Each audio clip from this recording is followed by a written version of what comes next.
Hey there and welcome to the Wholistic Bad Ass podcast. This is a podcast covering all things holistic. That means addressing topics covering and encompassing all of the things pertaining to the whole you, body, mind, and spirit. Let me, Lori, be your host and guide as we journey through a variety of topics from which you may draw from in order to form your own self-care regimens in a well-rounded way, which makes you a holistic badass. So sit back, buckle up, put your feet up if you're at home, be prepared to have your ears on if you're driving, and let's listen to what's up today.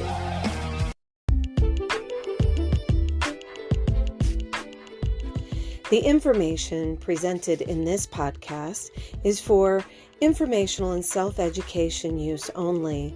It is not intended for self-diagnosis, nor treatment, nor anything that constitutes the practice of medicine. Please consult with a qualified physician concerning the prudence of and before undertaking any major changes in diet, any treatments for disease, any use of drugs or prescription items, or the cessation thereof.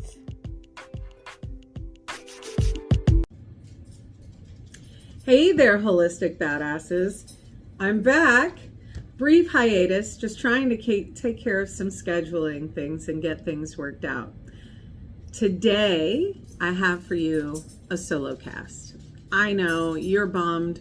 It's a solo podcast. I don't have anybody great in here with me, but I wanted to take a moment to address a topic that comes up a lot. Every farmer's market I go to, every place that I'm asked to speak, all of those times, this topic comes up, and that topic is the topic of regulation of herbal products and supplements. So let me just get into this a little bit here. We've all been there. You read an article in the newspaper about a miracle supplement, which first of all pisses me off to no end because there are no miracle cure-all supplements, all right? They're not one thing cures everything. It isn't there. Stop looking like that, okay? There are herbs that can do things and that can assist, but there is not one herb that will cure every damn ailment that every damn human has, as well as there is not one cure or specific herb that will take care of each specific little disease. It doesn't work like that, folks. That's not how alternative and herbal medicine works. If that's what you want, you're going to have to look elsewhere. Just saying. It's about time that someone just spit it out there. If that's what you're looking for, you are wasting your time and your money. Learning to work with herbs and herbal medicine is a journey, right? It does not work like allopathic prescription medications. And you're going to have to be able to handle those repercussions as you learn how to work with herbs. You see me right now, no makeup, glasses on. Normally I wear contact lenses because genetically I am blind as a bat, right? I'm extremely farsighted. I have been since birth. And now that I'm older, I'm losing that elasticity to the muscles in my eyes, and therefore I have a hard time forcing myself to focus. So it is prime allergy season for me. I have a lot of autumnal or autumn allergies. So ragweed is out in force and it does a thing. Do I take herbs to deal with this? Hell yeah, I do. But it is not a cure. Do I take over-the-counter pharmaceuticals to deal with my allergies? Not so much anymore. It has to be pretty severe for that. I've worked a really long time working on cleaning up my gut so that I wouldn't have to take those as much. Do I have Benadryl in the house? Yeah. just in case. Because A, I'm not the only person that lives here. And B, if there's a reaction, I want to be able to help somebody, right? Immediately. And sometimes it works quicker. So I'm just saying, this all or nothing attitude has to just take a leap. I don't subscribe. Now, do I do every single thing in my power to avoid taking an over-the-counter chemical or to avoid taking a pharmaceutical? Hell yes, I do. Oh, the cat's going to come up and say hi now. My son was just in here and he left the den door open. So, also, side note, we are still renovating, so you will notice this crazy background that I have because I'm not about to reveal my clutter. My den has become the catch-all as we sort and refurbish other rooms. So it's a mess back there, folks. So anyways, this notion that there is one of everything, a cure for everything, while I agree with that to an extent, I believe that there is something that will work for everyone, but that something isn't necessarily the same for every one person. That's where herbal medicine gets fun. That's where the science takes a back seat to the art. Okay? Along with this, I find myself becoming really frustrated and downright pissed off when I have people come up and tell me, you don't know what's in that. They could have put poop in there.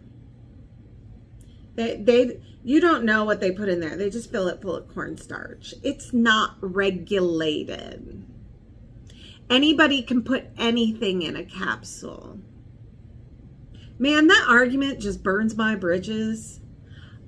I seriously get angry. First of all, that's shitty business practices, right? If you buy a capsule that's full of nothing and it does nothing, you're not going to buy it again, right? This is where MLMs kind of piss me off also in some aspects, especially the ones that require a certain minimum amount of purchase every month and they suck you in with a contract.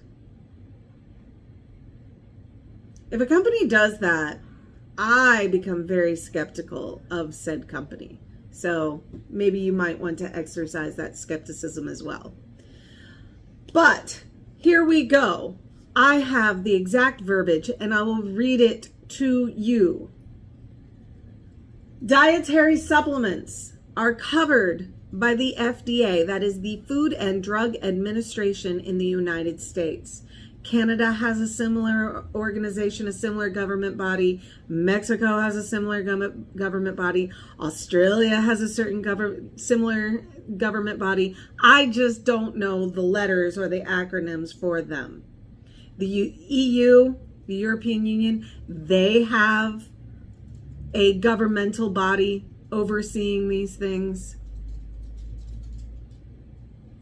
Let me tell you. They are not unregulated.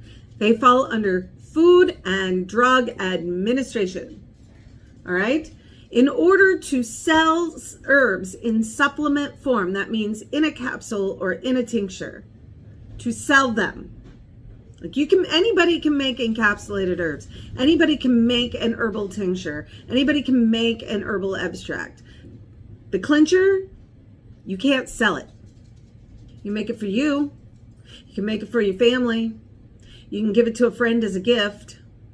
You cannot sell it in that form because you have adulterated it from the plant.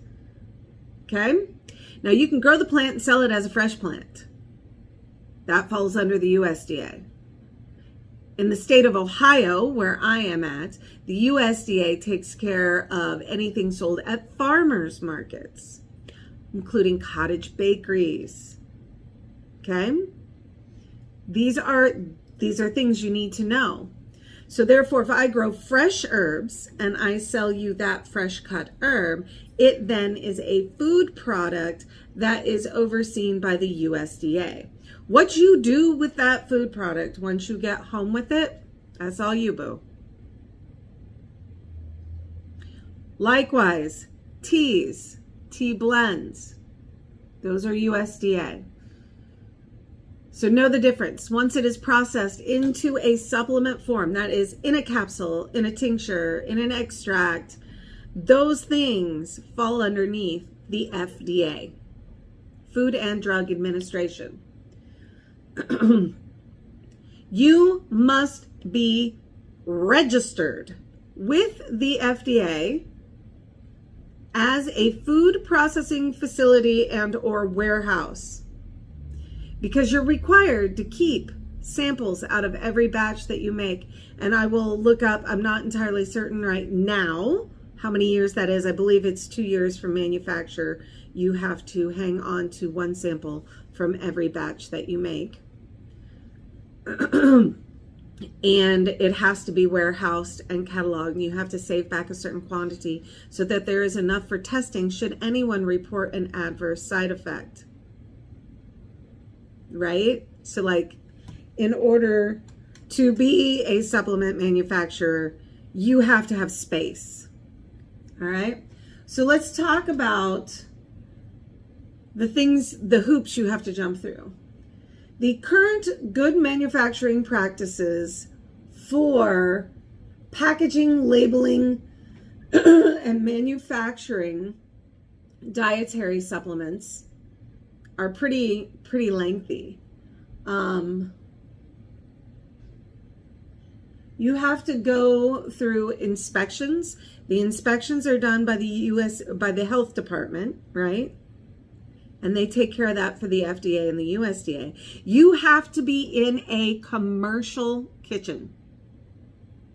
If you're going to sell these things to the general public, you have to produce them in a commercial kitchen. Well, what's a commercial kitchen? Commercial kitchen has to meet certain standards, like non-porous work surfaces. Formica ain't going to cut it most of the time. It has to be like your stainless steel food prep tables, stainless steel sinks. You have to have a 3-bay sink for wash, rinse, and sanitize. You have to have a separate sink for a hand washing station. Your refrigerators have to have thermometers in them if you're using refrigeration. All of these things have to be there. The floors have to be able to be scrubbed. Like, you got to be able to turn a hose on and scrub the daylights out of that facility with bleach. Also, likewise, the walls have to be scrubbable, washable. So if you have drywall walls on the inside of a commercial kitchen, they need to be lined with that, I don't know what it's called, but it's like a board, like a paneling that you put up that can be scrubbed. We used to have that in the milk house when I grew up as a kid. Because also, likewise, dairy farmers are inspected by the USDA and they have to be food safe. So I don't want to hear any bullshit on that either. Okay? These are safe handling rules. They have to meet these standards or they can't sell it. They will be out of business. They will lose their business. They will lose their financial backings. They will lose their ass, basically. Okay? So please, you have to be in that commercial kitchen. You have to go through regular inspections that fall under the Public Health Service Act. You have to be in compliance with Section 418 of the Federal Food, Drug, and Cosmetic Act, or Subpart C, D, E, F, or G of this part. And you have to follow all the rules, okay? So there are certain definitions that you need to know. You have to have traceability of your ingredients. This is something I personally am working on to crack down on any of my topically applied things that I make. And I am small potatoes, people. Small potatoes. But you think salves and balms and soap are no big hairy deal. I still have to come up with ways to track my batches. I have to keep track of what I put in there. Is it something I grew? Is it something I bought from somewhere? What year did I grow it? Did I grow it from seed? Where'd those seeds come from? How do I know it is what it is? This is all information that I need to have available should it be asked for by the FDA. You will notice that a lot of my items now, even though I only put it out in little small batches, I mean, I make soap in 8 bars at a time, they have a serial number on them now. The serial numbers on my products right now, as such, are handwritten. They're handwritten because I am small potatoes, right? I'm not out there checking out 10,000 bars of soap a year, and so it doesn't pay for me to have those labels printed ahead. I handwrite that on the bottom of the labels because I only crank out 8 bars at a shot. But in that serial number, I can go back in my records and I can pull up what kind of olive oil did I use? Where did I get it from? What's the tracking number on that? Who was the manufacturer? I can pull up where I got the coconut oil. Did I buy it from Walmart? Did I get it from Amazon? Did I order it from one of my bulk suppliers? What was their tracking number on that? I can pull up where did I get the essential oils that I used for that? Or is it now an essential oil that I made? Because I did start, I'm starting to work on perfecting the process to steam extract or steam distill my own essential oils. I'm hoping this winter to get the process down so that come spring, when it's prime time for essential oil distillation, I'm ready and set up for that. These things have to be kept in records. No, they do not have to be submitted to the USDA, but you do have to have the records.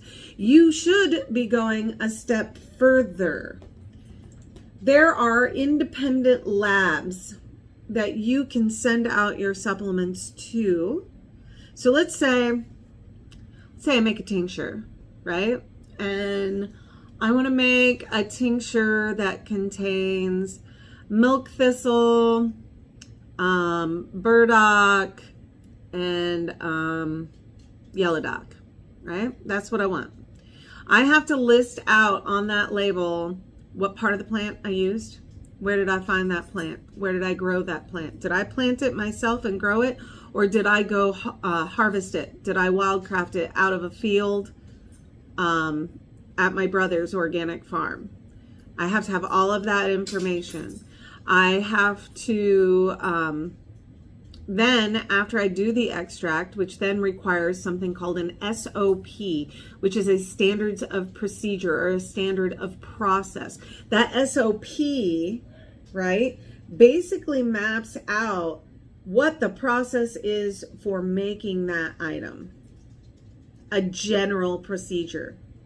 So I have my lot number, and then it says what the ingredients were, and then I can say made using process SOP number, and then they can go back and say, oh, okay. So these are things like you can't just whip this shit out of your ass and be like, oh, nobody's gonna care. That's what you do when you're doing your own things at home. But even then, if you're gonna share with your children, with your friends, with your family, I still suggest keeping these records, because you don't know, somebody could get sick with that, and friends or family blood gets real thin real fast when Aunt Mary is barfing her guts out and she thinks it's a tincture that you made and you may be trying to offer. Right? So keep your records, cover your butt. Right? So you have to have everything good to go. You have to show that your equipment, when you get inspected, you have to show that you have a quality control procedure. That means a planned and systematic operation or procedure for ensuring the quality of a dietary supplement. How would you do that? I went back to college at the age of 33. I got a degree in biology and psychology. Part of my employment after said procurement of degree was in quality control in assorted food manufacturing facilities and a couple of solid state products. Like I worked in a rubber factory for 4.5 years, and they had extensive records, extensive SOPs. So everything that I had been through working in those food manufacturing facilities and working in quality control has prepared me to do something like this. It's all about records, records, records. When you are registered with the FDA, your information then goes into a database. They keep an eye on you. They regularly will pull your inspections from the health department. They don't just let you go. And if you have adverse reports from your products, you will get a visit from them. You may get a visit from them just on a routine audit. You have to have your ducks in a row. So that is a very condensed version of what is involved. It's a very lengthy process. You have to be registered. Your state may have separate licensing fees, right? Like, it's a lot. Your records need to be there. And as a consumer, wouldn't you feel better knowing that you're getting something from someone local who also keeps outstanding records? These are important things. So while there's nothing wrong with getting your extracts from your neighbor, or getting a tincture from your neighbor, or picking up some capsules and filling it with some herbs that you yourself grew so that you can take them. There's nothing wrong with that within reason. I will have some arguments here and there on why some herbs should not be encapsulated, and people are shoving them in capsules and they don't know what they're doing. But in the simplified version, there's nothing wrong with doing that. But in the long run, if you are paying money to someone that you don't know on a personal basis for encapsulated herbal products, for tinctures and extracts, you want to know that they're doing it exactly how they need to be doing it, exactly how the law allows. Now, I understand this is not the method by which pharmaceuticals are manufactured. Pharmaceuticals are not food. Okay? They're not. Nobody's going to go out there and pick a Keflex plant and eat it for breakfast, right? Doesn't happen. That's not how that works. Nobody's going to go pick digitalis or foxglove and magically make it turn into digitalis. So while digitalis was originally derived from foxglove, all of the other buffer chemicals that may have been in that plant that it grew with are no longer present when you get that pharmaceutical, right? So it's going to be tested millions and millions and millions of times because it's no longer in its natural state, and it needs to be tested for safety and efficacy. Now, digitalis is a no-no. If you're prescribed it by a doctor, that's fine. But foxglove is a no-no on a lot of your remedies. That puts the herbal manufacturer in a very quasi no-no land, and they need to not be manufacturing that. There are herbs that are forbidden in this country. Two of them I can think of right now, right off the top of my head, is foxglove and also Chinese ephedra. Sometimes they call it Mao Huang. Sometimes they call it Mormon tea. You cannot get those encapsulated nor made into an extract / tincture in this country, in the United States. They are illegal. Why? Because supplement manufacturers, I don't know about foxglove, but I do know with the Chinese ephedra, mahuang, Mormon tea, some manufacturers took that, packaged it with extra caffeine, Coca-Cola, etc. They had many, many adverse reactions reported.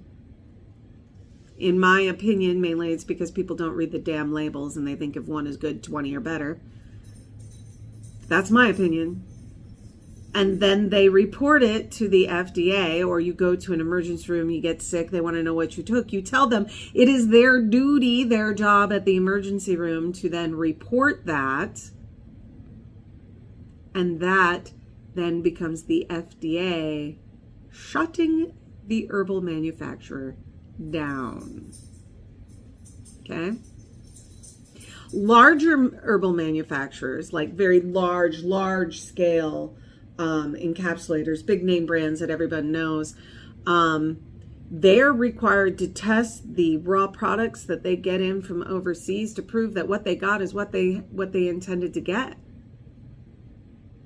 Small manufacturers, like say I make 500 tinctures a year, right? Of my batches are 500 jars. 500 2-milliliter jars or 2-ounce jars. Let's just say I am still required to send out a sample of the base extracts and or the base materials to prove that what I'm putting in there is what I'm putting in there. And testing is costly, right? And it's for your safety. It's very safety oriented. It's to prove and provide the basis of knowledge to show that you really are putting in there what you say you're putting in there. And it's all about safety, taking care of the consumer, taking care of the customer. However, when people pick up a tincture and they know that Mullen's dirt cheap, why does this 2-ounce bottle cost $15? Well, because there's a lot of overhead in that there, Brenda. Right? Not only do you have the picking, the washing, the drying, the processing, and then the turning into a tincture, but then you also have the record keeping, you have the testing to make sure that mullein hasn't been adulterated either by some sort of chemical that was applied to it in the growing area and or by another plant matter that got dumped in with it, right? Maybe they just dried a bunch of ragweed and threw that shit in there too.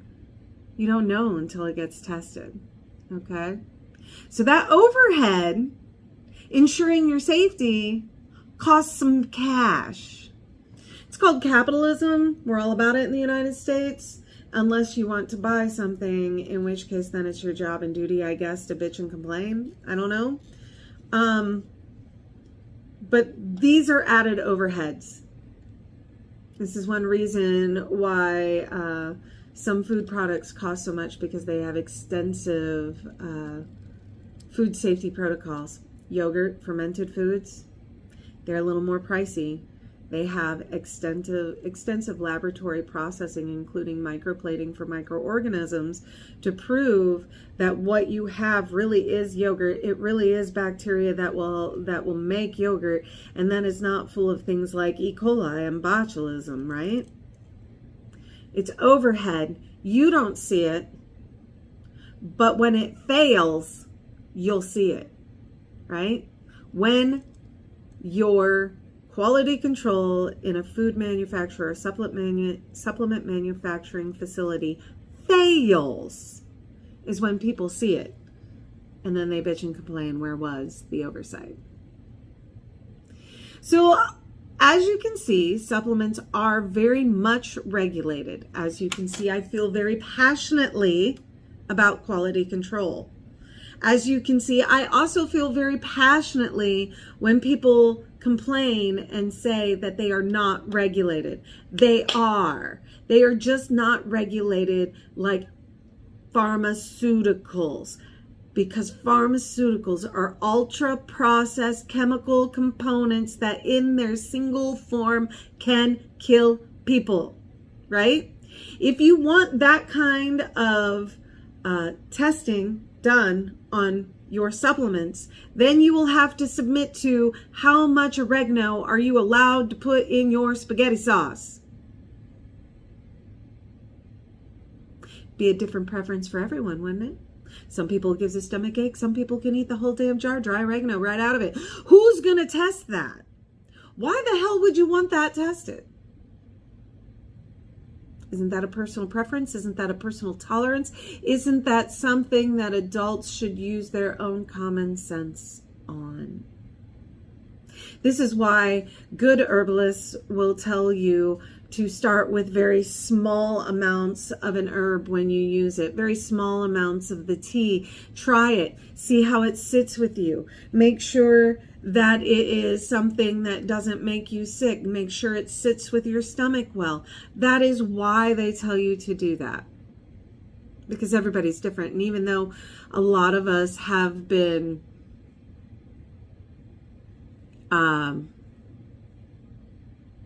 educated and trained in analysis techniques and ways to suggest products for certain people, to suggest what we feel might work quicker and better for you personally, there is no actual way of knowing how your stomach is going to react to something unless you try it. So start small, people. Just start with a little. You can always go bigger, right? You can always go home. It's the whole, why are you taking a fistful of pills now? You can always take more later. Start really small and see if it works. Yeah, it's like that.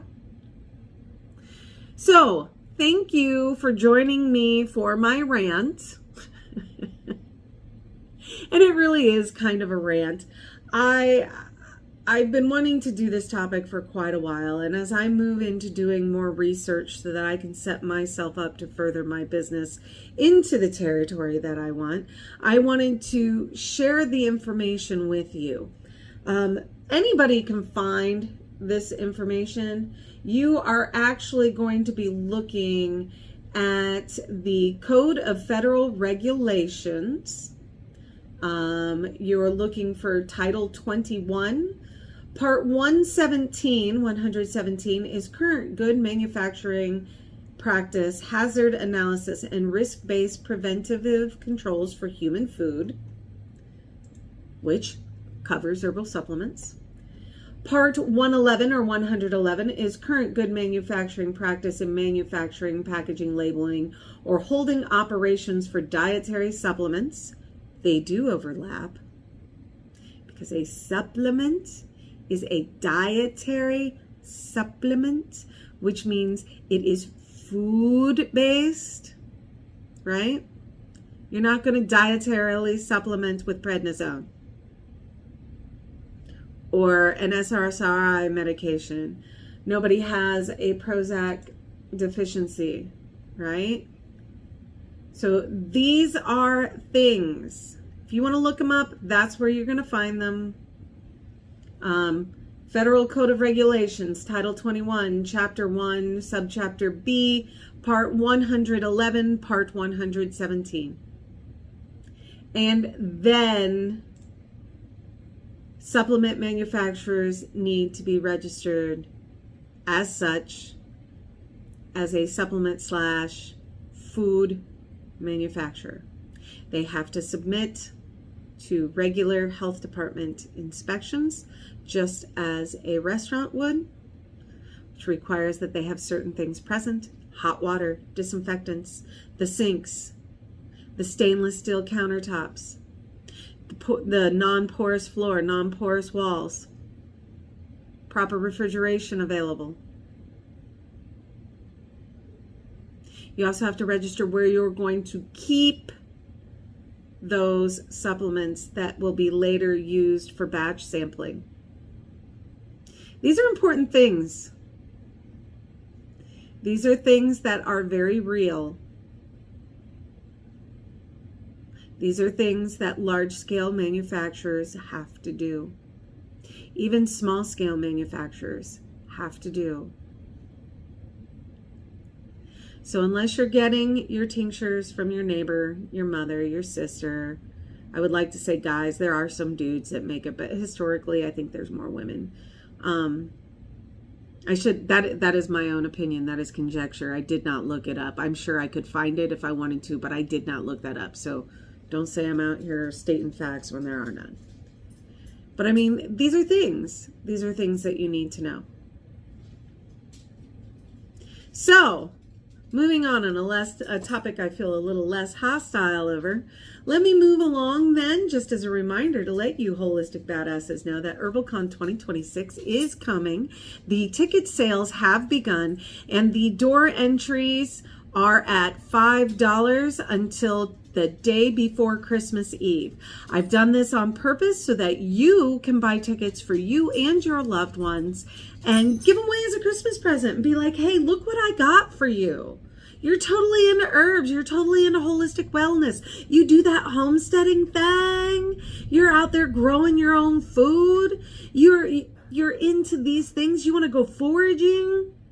I got you tickets to HerbalCon. They're priced at $5 each, ages 12 and up. Under 12 is free, so do not feel like you need to buy tickets if you have to bring your 10-year-old along, your 2-year-old, your newborn. They're in free. I figure at that age they're probably coming because their parents are like, tough, you're coming along. So, but 12 and up are all the same price. $5 per ticket until the day before Christmas Eve. At that time, it will go up to $10 a ticket. So you're getting in very, very cheaply. It will remain at $10 a ticket until 2 weeks before the event. That's at the beginning of March. And at that time, it will go up to $15 per ticket and at the door. So it pays to be registered in advance. So here's how that rolls. You don't get a ticket. You get an email confirmation within about 24 hours that tells you thank you for your fee. We have you down on the list. Please check in at the door at HerbalCon when you get there. You will be banded at the wrist with a wristband of predetermined color. I haven't figured out which yet. And you'll wear those wristbands through the event so that we know that you're paid. That includes the littles. We gotta band them too in case they like running in and out, that kind of thing. We just want to make sure we don't double charge people. There's also going to be food available. I am working on getting my food ladies down to a menu so that it can be presented. We try to accommodate the big food allergies. We cannot accommodate all food allergies because there's always something that somebody else is allergic to. But we try to put out that menu a little bit ahead, about 2 weeks before HerbalCon, so that those wishing to attend can kind of take a look at the menu and see if it's something they can eat or if they can't eat. You're more than welcome to pack your own food. We're not kicking you out over it. We will have coffee available. I try to bring tea as well and bottled water. If you want something else, feel free, bring it. I'm currently working on getting vendors registered, filling those spots, getting them ready to go. We aim for at least 25 vendors, if not more.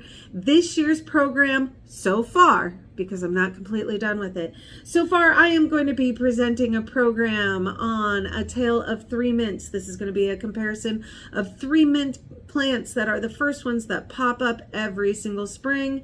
We then will have a sound bath demonstration by a sound healer, so everyone can partake in that a little bit. She also will have a booth at the event, passing out information, doing small mini sessions. We have Lorenzo Tavani coming from the Columbus, Ohio area. Lorenzo is a very well-known foraging chef or foraging cook. He will be coming to do a small demonstration for us and to talk about what plants you can find when and which plants are available first thing in the spring. Ignore my dog. He's kind of a pain in the butt and doesn't like my 16-year-old when he walks through. Also, we have the Ohio State University Extension Office coming to do a small program on cover crops. Cover crops are not just for large-scale farmers. Cover crops can be for you for weed and pest control in your gardens and in your edible beds, right? So far, that is what we have lined up. I am working on one more speaker, one more demonstration if I can squeeze it in. We would love to have you there. Please think about picking up a ticket. This year's event is March 14th, 2026 at the Auglaize County Fairgrounds in Wapakoneta, Ohio. We do have better signs this year too, as I am finally starting to build up a little extra funds, and so I invested in a couple of reusable banners that will make it a little easier to find us once you get on the grounds. However, it is Wapakoneta, Ohio. The grounds aren't that big. You'd find us eventually. So, thank you for joining me on my little rant about how herbal supplements are regulated. They're just not regulated the same as pharmaceuticals. So, when people say it's the Wild Wild West and they're not regulated, not really there, buckaroo. Not really. They really are regulated. Also, I hope and pray to see you at HerbalCon 2026. We've been working really hard to try to make this a regional event and to make it a spring kickoff to all of those gardening, homesteading, herbal pursuits. We want people out there learning, doing, get your hands in the dirt, make a difference in your own food security, learn how food is grown, learn how to cook your own, learn how to find it, take that cost down. Check out some herbs, find out what you can do to take care of your own health, your own sustainability, and hopefully maybe get a little healthier in the process with a little less reliance upon pharmaceuticals. So, hope to see you there. Check it out at herbchickonline.com/shop. You will find my tickets. You'll find the link to buy the tickets. They are $5 until the day before Christmas Eve. Then they start going up, yo. Thank you much, Holistic Badasses. Go out there and be that badass I know you can be. Come see us at HerbalCon 2026, March 14th, 2026 in Wapakoneta, Ohio.